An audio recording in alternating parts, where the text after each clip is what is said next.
একটা প্রতিষ্ঠান ঠিক করলে সারা বাংলাদেশ সমস্ত প্রতিষ্ঠান ঠিক হয়ে যাবে। সেটা কোনটা?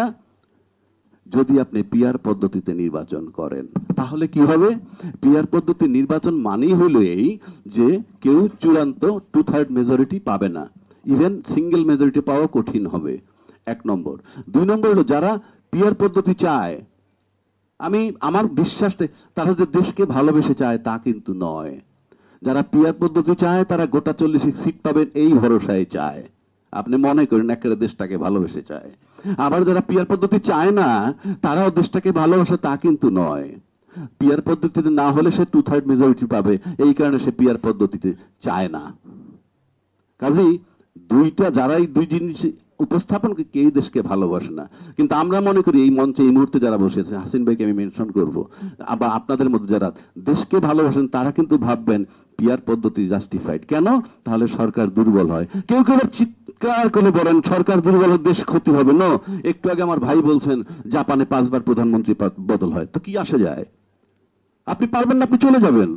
এটার জন্য নির্বাচন লাগতেছে না, অন্য একটা পার্টি আবার চালাবে।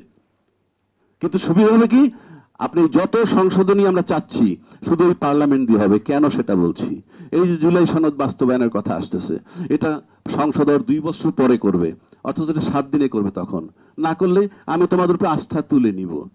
কারণ এত মোহ, এত লোভে, একটু বললাম আমার সামনে কত মাইক্রোফোন, তাদের সামনে শত শত না হাজার হাজার মাইক্রোফোন থাকে, গাড়ি পথ পথ করে রাস্তা দিয়ে হাঁটতে, পুরোটা রাস্তা ক্লিয়ার, 2 সাইডে যখন তীর্থের কাকের মতো লোক দাঁড়ায় হয়েছে, কোথায় ব্যারিস্টার কোথায় ইঞ্জিনিয়ার কিচ্ছু আসে যায় না, উনি আধা ঘন্টা ধরে লাইনে খাড়া করে রাস্তাটা বন্ধ, খুব তৃপ্তির ঢেকুর তোলেন।